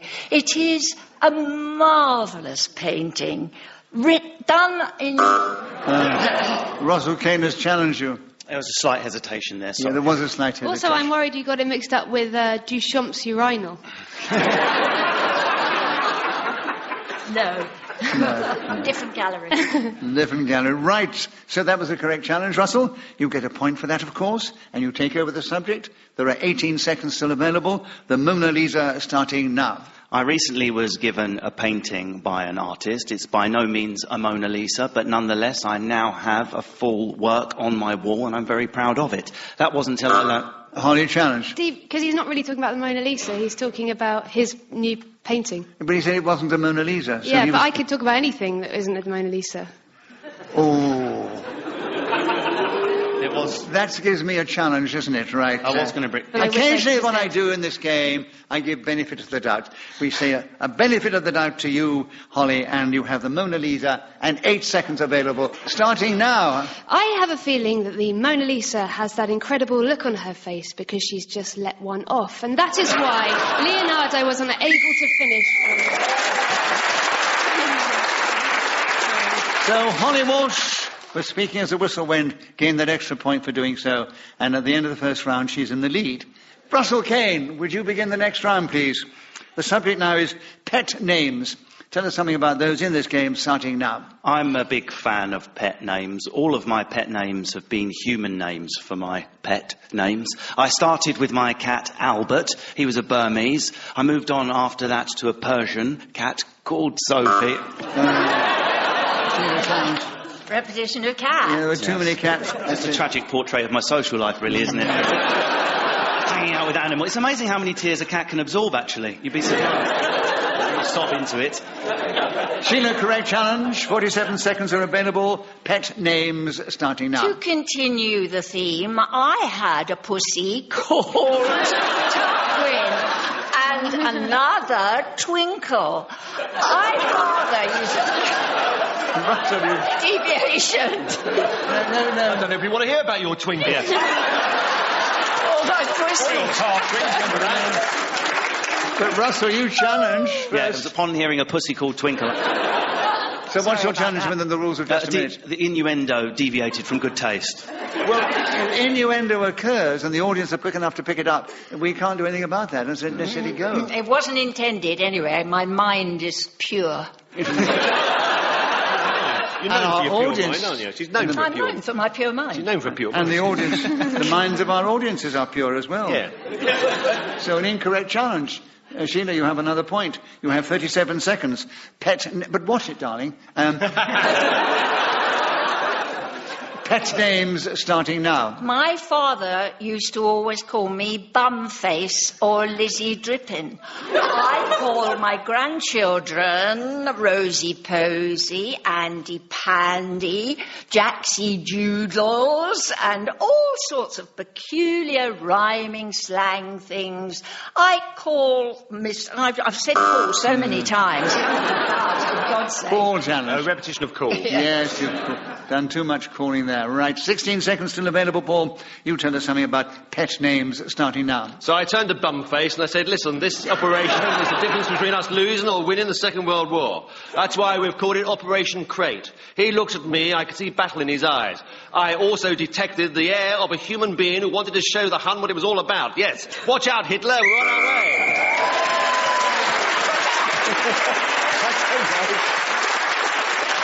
So Paul Merton was in speakers, a whistle when gained that extra point. And Holly, we'd like you to begin the next round. The subject is sibling rivalry. I don't know if you have a sister or not, but talk on the subject. 60 seconds starting now. It is true that girls can only have sisters, so therefore I am lucky and odd that I have a brother. My bro is one of the most talented and wonderful people I've ever met, which is unfortunate for me, as I hate the fact that my one and only sibling is doing better than I am. Therefore, whenever he is given more pocket money than and I am 33 and still receive benefaction from my parents, I get very angry about it, as he has had 4 raises in the last 3 years. And I am still on 80p a week. I do not enjoy seeing my brother... Sheila, you challenge. I did, but if you'd have not pulled a face, you'd have got away with it. Yeah, you could have kept Repetition. going. You have to bluff a bit in this game as well. Yeah. But Sheila, you challenge first? Yeah, I'm afraid it was hesitation. Yeah, hesitation and repetition of brother. Repetition of Yes. brother, yeah. 20 seconds available for sibling rivalry with you, Sheila, starting now. I haven't experienced it personally, but I observe it in my grandchildren. There are 2 who are siblings, absolutely hate one another. I actually watched them have a real fight. It drew blood. I could not believe that they hated one another. Holly, challenge. I mean, sort of social services, really. I'm not sure. I feel like someone should step in at some point in this story, because they should. Well, that's maybe true, Holly, but have you got a challenge within the rules of just a minute? Not within the rules of just a minute, but definitely within the rules of the country, yes. Let me continue, I'll tell you. Right. Okay. It was an incorrect challenge, Sheila, so you keep the subject, and you've got 2 seconds available still. Sibling rivalry starting now. In the absence of the social services,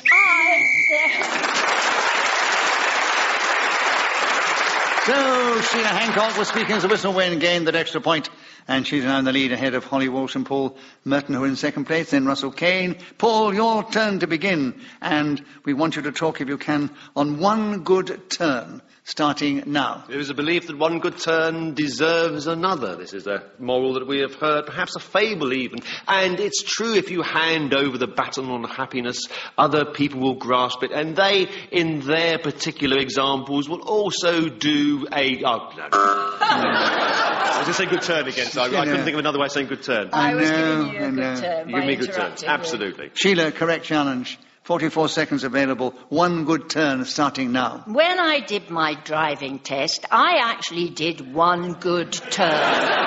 3-point it was, absolutely impeccable. And my driving instructor called Mr. Worms when I finished, said, "You have passed. How about a little drive down to Brighton to practice?"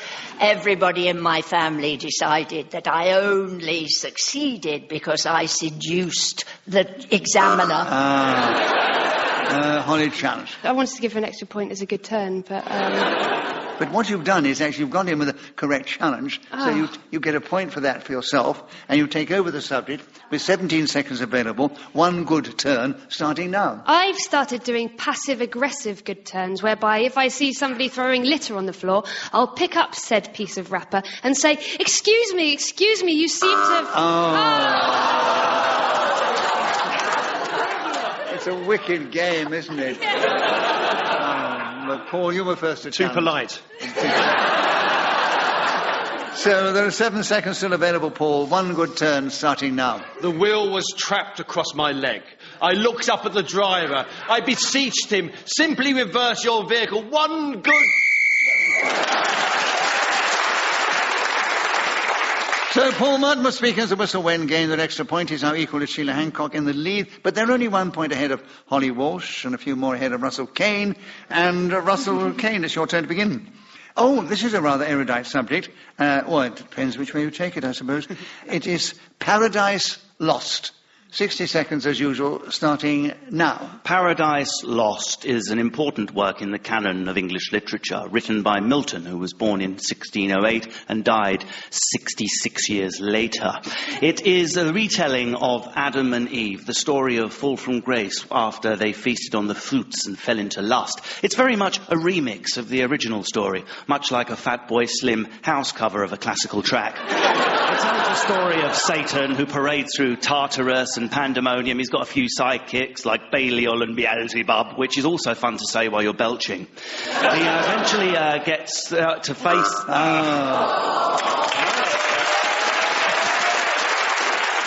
Russell, they enjoyed it, and you kept going for 36 seconds. And Sheila, you came in first with a challenge. And what is it? Hesitation. Absolutely right. 24 seconds available. Oh, God. Paradise Lost. Starting now. My Auntie Ruby gave me a copy of Paradise Lost, and I quite enjoyed it. My favourite characters were Satan and Eve, who is actually quite feisty in Paradise Lost. She stands up to Adam, and she deliberately eats the apple, which she is forbidden to do. It is a sort of remix of the Bible, but actually... So Sheila Hancock was in speakers a whistle when gained that extra point, and she's now taken the lead ahead of the other three. And Holly Walsh, it's your turn to begin. And now we move to Paradise Found. Will you try and talk on that subject in this game, starting now? They say what you are looking for is often under your nose, and I found paradise somewhere between Lewisham and Peckham, a small area which is known as Nunhead. Many people regard it as a disappointing village with very little travel facilities, such as stations and buses, although there isn't... Russell, you challenge first. There was a slight hesitation there, yes, unfortunately. Yes. There are 38 seconds available, Russell. Oh, crikey. Another point to you. You started with Paradise Lost. Take over Paradise Found, starting now. Paradise Found is the unpopular sequel to Paradise Lost. Typically, as British people, we didn't enjoy the more positive story. We only want to hear about things going missing. The one where everything turned out nicely and paradise was found, no interest at all for people of these islands. The thing with Paradise Found is it's got a happy beginning. There's no Satan in it, there's no demons, and there's nothing... Paul challenge. A repetition of there's no. Yes. There's no. Yes. And Paul, you've got him with 15 seconds ago.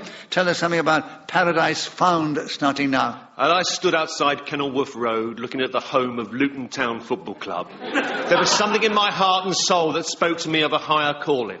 My eyes glanced across the horizon. There was the erstwhile chairman, Eric Morecambe, striding towards me. He grabbed me...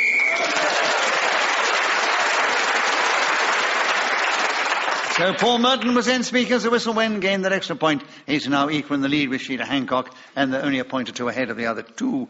Paul, we're with you to begin now, and the subject is an agony aunt. Tell us something about an agony aunt in this game, starting now. There's quite a few aunts in the works of P.G. Wodehouse. Some of them are nice, some of them aren't. There's Aunt Agatha and there's Aunt Dahlia. I can't remember the names of the other aunts, but I dare say they do feature quite heavily in the oeuvre. Agony aunts in this day and age are a wonderful anachronism because... Russell Janet. Repetition of aunts? Yes, the subject is an agony aunt. Oh, is it? And you said aunts twice. Yeah, absolutely. Yes, right? So, Russell, you got in with 48 seconds still available. An agony aunt, starting now. I wish there were more male agony aunts. Why can't there be... Holly challenge. Wouldn't that be an agony uncle? Yes, you're quite right. If you're a man, you couldn't be an agony aunt. No. Oh, you could be a male midwife. Yeah, can't you, Jermaine Greer? And strawberries aren't made of straw. You're all being very clever. And Holly, I agree with you. An agony aunt is nearly always, without exception, a woman. Yeah. And that's why it's called an agony aunt. So I agree with your challenge, and you take the subject with 44 seconds available. Sexism is rife in the BBC. Against men. 44 seconds available. An agony aunt with you, Holly, starting now. As a teenager in the 1990s, when girls' magazines were at their height, I learnt most of the facts of life through problem pages and the works of agony aunts. People would regularly write in asking questions such as, is it true I can get pregnant from using my boyfriend's towel? To which the agony aunt would reply, no. People would... Oh, Paul, you tell us. A repetition of people. Yeah, that's right. 22 seconds, Paul. You tell us something now about an agony aunt starting now. One of the great agony aunts, the post-Second World War period, was Marjorie Proops, who I met once. She invited me out to lunch, and I sat down and I said, how very nice to meet you. And she wanted to know all about the various ins and outs of my career. So I took her from the very humble beginnings, where, as a cave dweller, I observed the mighty Nicholas Parsons wandering across the horizon in pursuit of a Tyrannosaurus Rex. It was a very good joke at my expense, but you don't need to cheer as well. But, Paul, you kept going till the whistle. You gained an extra point for doing so, of course. And you've taken the lead. It's all very close. You're 2 ahead of Sheila Hancock, and she's 1 ahead of Russell Kane, and he's 1 ahead of Holly Walsh in that sequence. And, Sheila, it's your turn to begin. Taking a taxi. Starting now. I enjoy taking a taxi because usually you get into a wonderful conversation with the cab driver. He reads the Daily Mail as a generalisation, and it does end up being quite fun. Also, they do the knowledge, which means they know the way around the London streets, and I crib all their back doubles. Preferably, I drive my own car because I can't bear waiting for taxis to arrive. But there is a new wonderful app called Halo, which miraculously knows where you are. You've set... Holly, challenge. I mean, blatant advertising. Surely that... She's definitely on... You're not allowed to advertise. There's nothing in the rules which says you can't advertise, darling. I mean, I don't know what an app is anyway. So, no, I can't accept that one, Holly. I'm sorry. So, Sheila, an incorrect challenge, a point to you, and still 23 seconds available. Taking a taxi, starting now. I also have a very good minicab firm who are reliable and take me to London Airport if I don't want to. Paul, well, challenge. It's pedantic, but isn't this about taking a minicab rather than taking a taxi? Oh. They are different things in law. Minicab's not allowed to have a meter running. If it was a taxi cab, you would be right. Are taxis minicabs? Yes, I think they are. Give Sheila the subject. How many seconds to go? 15. Oh, let him have it. Is that enough? I can't. You're not going to do any more. 15 seconds on Right, taxi. I give you the benefit of the doubt, Paul, because I do think they mean a taxi cab as opposed to a mini cab.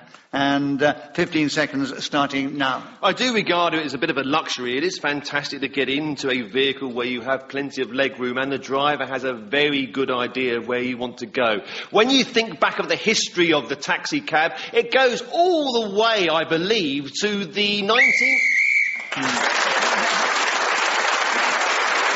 So Paul Merton was then speaking as the whistle when gained that extra point. He's taken the lead ahead Sheila Hancock, Russell Kane and Holly Walsh in that order. And Russell Kane, it's your turn to begin. The subject is books I shouldn't have read. Or should not, if you prefer. And there are 60 seconds as usual, starting now. The books I shouldn't have read are the ones that are on an intense topic and drill down very deeply into that one subject, which turn me into a know-it-all, an irritating person trying to change everyone else's life for about 2 weeks afterwards. A particular book that I shouldn't have read, which sticks in my mind, was Eckhart Tolle's book about keeping in the present moment. I couldn't wait to tell everyone around me, make sure you're conscious at all times. The birds, the trees, the clouds, the animals, your children, the grass, the sky, the cars, the challenge. Although there is a small word,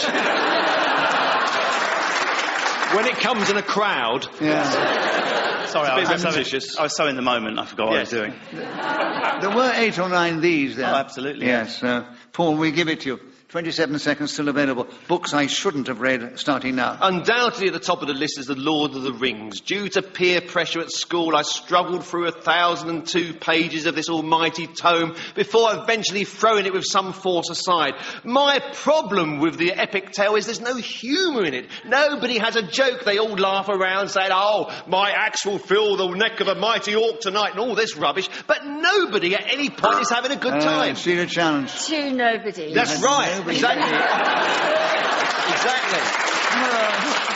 Well, listen, Sheila, yes, there was 2 nobodies there, and you've cleverly got in with 3 seconds to go.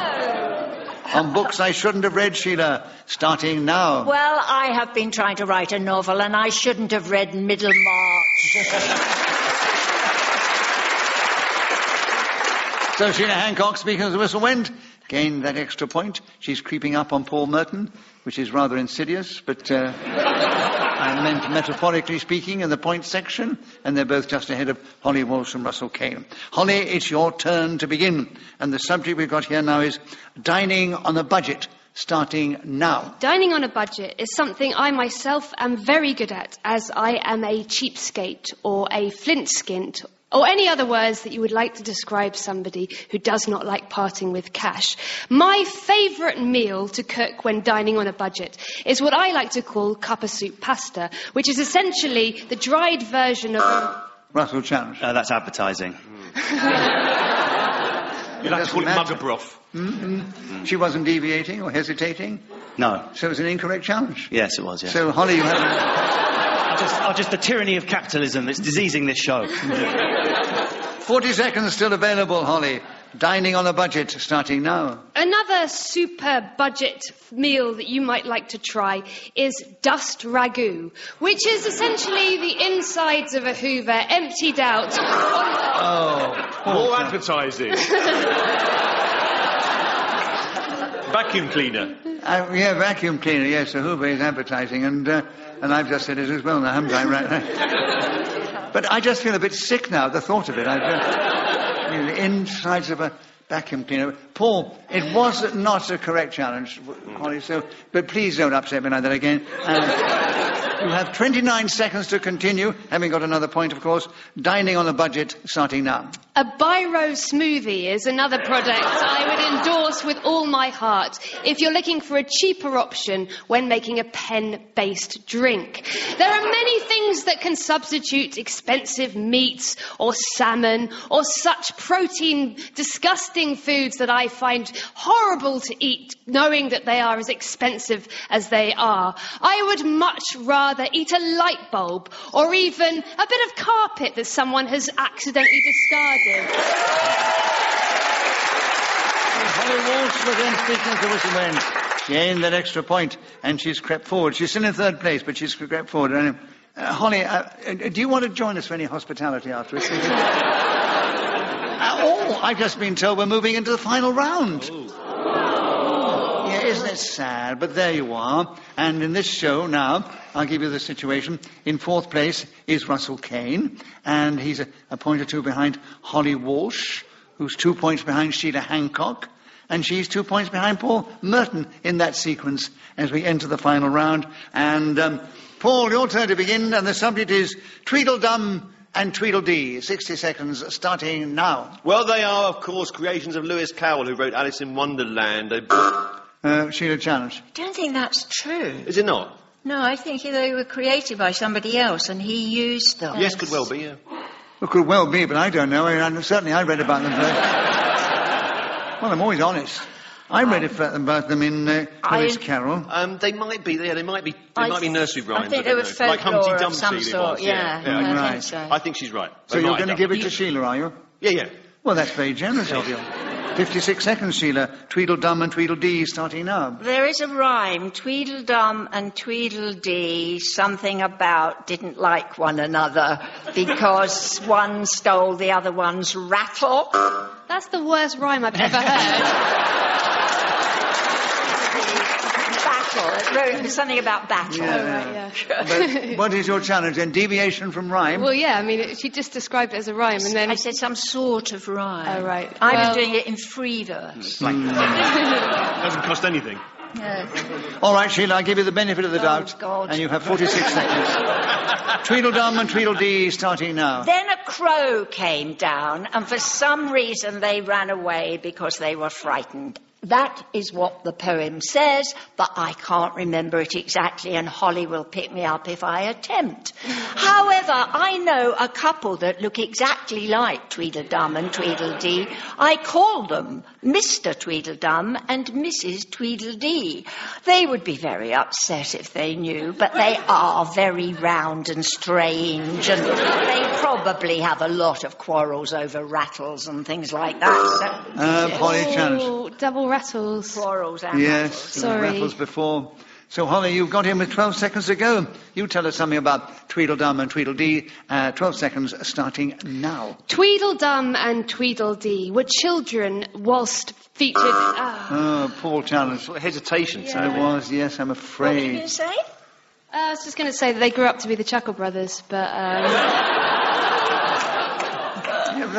Well, I need to give you a bonus point for that. I love that, yes. Give her a bonus point for the Chuckle Brothers joke. I love that one. Paul, you challenged. Hesitation. 7 seconds available. Tweedledum and Tweedledee starting now. These twin fatties appear in many a children's magnificent recreation of the fairy stories of the old days. Well, let me give you the final score then. Russell Kane finished in 4th place, but in this show, 4th place is a good place to be.